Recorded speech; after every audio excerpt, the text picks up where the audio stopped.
मैं तुमसे एक बहुत ही ज़्यादा डायरेक्ट और पर्सनल सवाल पूछना चाहूँगा स्टार्टिंग में ही। कभी एनिमे देखा है? पोकेमॉन तो एटलीस्ट सबने देखा ही होगा यहाँ पे। देखो, मैं पर्सनली एनिमे वीब नहीं हूँ, मेरी पूरी ज़िंदगी एक कार्टून के अराउंड रिवॉल्व नहीं करती। पर मुझे एनिमे से कोई हेटरेट भी नहीं है, मुझे एनिमे वीब से कोई रिपल्शन भी नहीं है, क्योंकि एक टाइम पे मैं खुद एनिमे देखता था। 9th क्लास में मैंने नारुतो देखना स्टार्ट किया था, मेरा पहला एनिमे, और वो मुझे बहुत ज़्यादा पसंद आया था। मैंने उसके 25-30 एपिसोड बहुत ही कम टाइम में देख लिए थे और मुझे पता लग गया था कि भाई मैं इस चीज़ से एडिक्ट हो रहा हूँ, मुझे इसको रोकना पड़ेगा जल्द से जल्द। तो फिर मैंने फोर्सफुली उसको देखना बंद कर दिया। But at least I know that it's very good, it's so good that people get addicted to it, and I get it. Okay, it's very nice. I also get why some people don't like the fact that anime weebs exist, because भाई तुम्हारी पूरी जिंदगी एक cartoon के around revolve कर रही है। मैं समझ पाता हूँ कि अजीब लगता है लोगों को। मैं एनिमे को लेके एक बहुत ही अच्छे स्पॉट पे हूँ, क्योंकि मुझे समझ आता है कि लोगों को इतना पसंद क्यों है, because it's just that good. भाई I know why people get addicted to it. मुझे ये भी समझ में आता है कि कुछ लोगों को एनिमे वीव से थोड़ी रिपल्शन क्यों होती है, कि भाई इनकी पूरी जिंदगी कार्टून के अराउंड रिवॉल्व करती है। तो मेरे को दोनों पॉइंट ऑफ व्यू समझ में आते हैं, मैं दोनों पॉइंट ऑफ व्यूज का समझ पाता हूँ और दोनों की रिस्पेक्ट करता हूँ। एनिमे वीव्स और एनिमे हेटर्स के बीच में डिबेट्स बहुत कॉमन हो चुके हैं, मैंने कई बार विटनेस किया है। भाई that shit gets dirtier than Arnab Goswami debates, it even gets dirtier than feminist versus men debates mostly. पर मैंने ये देखा है कि एनिमे वीव्स इन डिबेट्स को हार जाता है, क्योंकि एनिमे हेटर्स के पास एक हुकुम का इक्का है। यू नो, वो डिस्ट्रैक्शन, एडिक्शन, ऑब्सेशन, ये सब तो ठीक है, छोड़ो, पर एनिमे रियल नहीं है। तुम लोग एक कार्टून को देख के खुश हो रहे हो, ये सारे कैरेक्टर्स नकली हैं। कई बार एनिमे वीव्स इस फैक्ट को भूल जाते हैं और फिर जब वो इनको याद दिलाते हैं, it hits them hard, they absolutely suck dick after that point. भाई उनके पास कुछ होता ही नहीं बोलने को।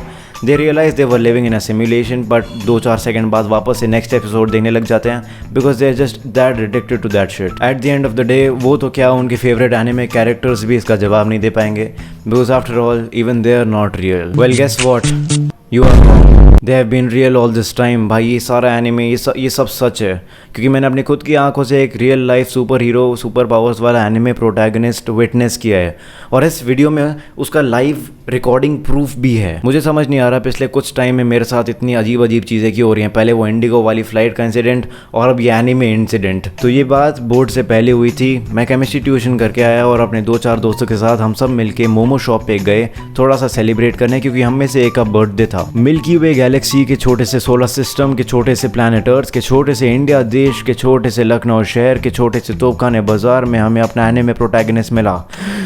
हम लोग तोपखाने बाजार के उस मोमो शॉप में जाके बैठ गए। वहाँ पे कुछ बच्चे ऑलरेडी बैठे हुए थे, 30-40 साल के छोटे मोटे बच्चे, क्रिंजी बात कर रहे थे आपस में। तुम्हें तो बताइए बच्चे कितने क्रिंज होते हैं। वो ऐसी अपनी चाइल्डिश पॉलिटिक्स, करप्शन, इन्फ्लेशन, ये जॉब के बारे में बात कर रहे थे, लाइक किड्स यूजुअली डू। थोड़ी देर हम लोगों ने इस बात को सह लिया, पर उसके बाद हम लोग फिजिकली क्रिंज करने लग गए। हमारी और बस की नहीं थी सब सहना, हम लोग परेशान हो गए थे। और उसी टाइम पे मेरे मन में एक बहुत ही उच्च विचार आया, जो कि मैंने अपने दोस्तों को बताया। तू अपना काम कर, उसको अपना करने दे। अगर दूसरे के रास्ते पे नजर रखेगा तो खुद के रास्ते के पत्थर दिखाई नहीं देंगे। इस उच्च विचार को अपने ख्यालों में बसाते हुए हम लोगों ने स्टोन पेपर सीजर्स खेलना स्टार्ट कर दिया, like true mature cultured alpha gentleman really do. अब इस कहानी का main character, after me of course, restaurant owners का 5 साल का छोटा बच्चा हमारे पास आता है और हमें स्टोन पेपर सीजर्स में चैलेंज करता है। हम पहले उस बच्चे पे हंसने लगे कि भाई ये 5 साल का छोटा बच्चा क्या ही कर लेगा, भाई इसकी कच्ची मिट्टी रखो, भाई इससे कहाँ खेला जाएगा कुछ भी। पर फिर उसने मेरी आंखों में देखा, हम दोनों ने आई कांटेक्ट बनाया और मुझे कुछ बहुत ही अजीब सा सेंस हुआ। यू नो, वो स्पाइडरमैन की टिंगलिंग वाली फीलिंग आई मेरे को। सही बताऊँ तो मुझे उसकी शक्ति 2 मीटर दूर से ही फील हो पा रही थी। इट वॉज एज इफ जिग्नाटोसॉरस टी-रेक्स से लड़ने वाला था। ऐसा लग रहा था कि ऑप्टिमस प्राइम मेगाट्रॉन से मिल चुका है फाइनली। ऐसा लग रहा था कि किंग कॉन्ग और गॉडजिला की लड़ाई होने वाली है, भयंकर एनकाउंटर होएगा। The clash of the titans, चिक्सेल वर्सेस द किड। हमारी टीम का पहला मेंबर अंशु उससे भिड़ने चला गया। उसने हमें दिलासा दिया कि भाई इसको तो मैं ही संभाल लूंगा, अभी पेल के आता हूँ इसको स्टोन पेपर सीजर्स में मैं। हमने भी सोचा हाँ भाई तू जाके इसको संभाल ले, पर हमने एक्सपेक्ट भी नहीं किया था कि आगे क्या होने वाला है। क्या आ रहा था यार वो भी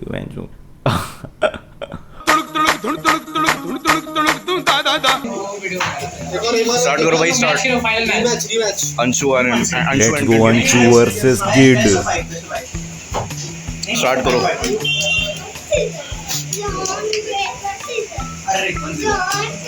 लेट्स गो अंशु।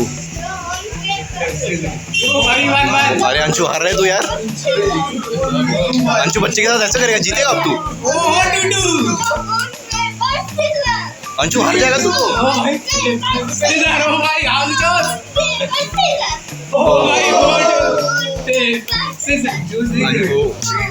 अंशु ऐसा करेगा, बहुत बढ़िया, किड विंस।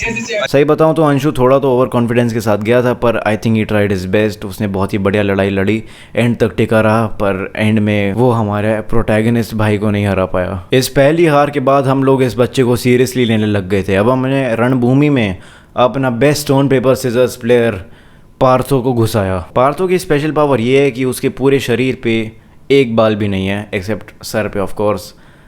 बाकी होगा तो मैंने कभी देखा नहीं, चेक नहीं किया, पर एटलीस्ट शक्ल पे तो एक भी बाल नहीं है। And this face hairlessness makes him a very strong stone paper scissor player.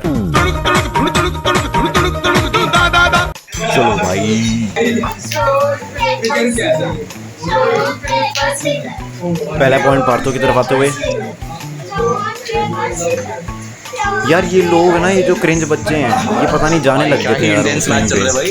क्योंकि इनसे रहा नहीं गया कि इतने कूल बंदे आसपास बैठे हुए थे। ओ भाई, ये बच्चा बहुत तगड़ा स्टोन पेपर खेलता है।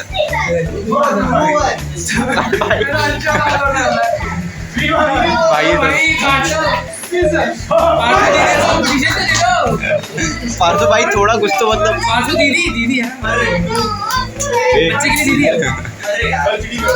पार्थो बच्चे से जीतेगा।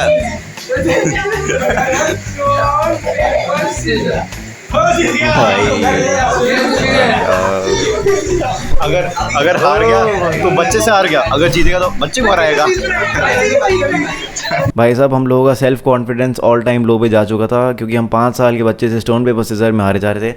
भाई उसको तो कुछ पता भी नहीं होना चाहिए, उसको आइडियली ये भी नहीं पता होना चाहिए कि सीजर का मतलब क्या है। देखो यार, पानी जो है वो गले तक चढ़ गया था, नाक में घुसने वाला था, और नाक में पानी जब घुस जाता है तो नाक के लोड़े लग जाते हैं, पहले भी बताया था मैंने। अब हमने लिटरल अपना मतलब पीक प्लेयर वैभव सिंह कुशवाहा को भेज दिया। इसको हम कभी यूज़ नहीं करते थे, क्योंकि इस लाइक मतलब वो समझ रहे हो, वो वाला जो कार्ड होता है जो तुम कभी यूज़ नहीं करते, क्योंकि वो इतना प्रेशियस होता है। पर हमने वैभव को भेज दिया क्योंकि हमारे पास और कोई चॉइस नहीं थी।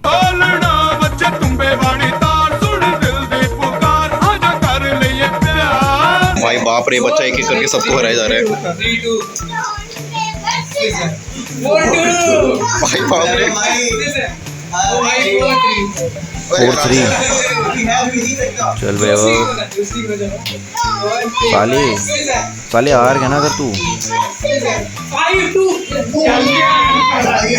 ये चैंपियन है। ये क्या कर रहा है। अब मेरी बारी थी, मेरे पे बहुत ज़्यादा प्रेशर था इसको हराने का। अगर मैं नहीं जीता तो इट वाज ऑल ओवर, हमारी पूरी स्टोन पेपर सीजर करियर ख़त्म हो जाता। हम आज उसके बाद स्टोन पेपर सीजर कभी नहीं खेल पाते, कोई हमसे नहीं खेलता।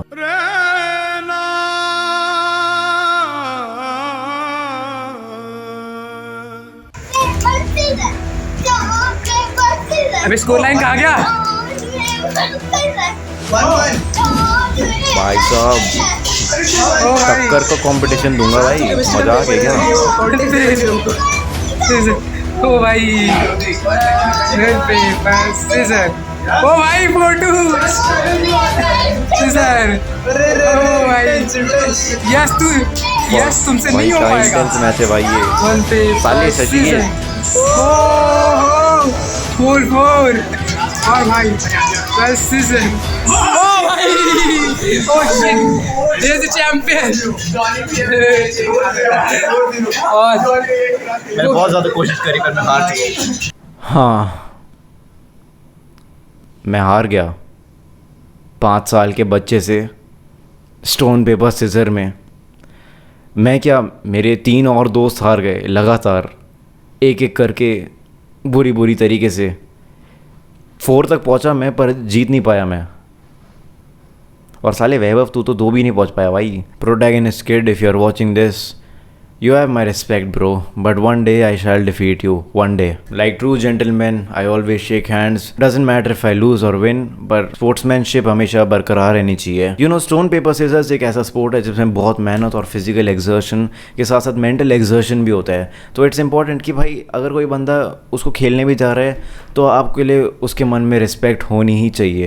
एनीवेज, यही था मेरा एनकाउंटर एक एनिमे प्रोटैगनिस्ट के साथ। टू बी ऑनेस्ट, मुझे हमेशा से कोई ऐसा इंसान देखना था, पर मुझे उससे कभी कंपटीशन नहीं करना था, because that thought is kind of wild. But not every story has a happy ending after all. इस बार मैं हार गया, बट हो सकता है अगली बार मैं जब उस बच्चे से कभी मिलूँ, उस शॉप पे जाऊँ, तो उससे कभी जीतूँ, अगर कभी जीतूँगा तो वापस से रिकॉर्ड करके तो मैं दिखाऊँगा ज़रूर। Thank you for watching this video.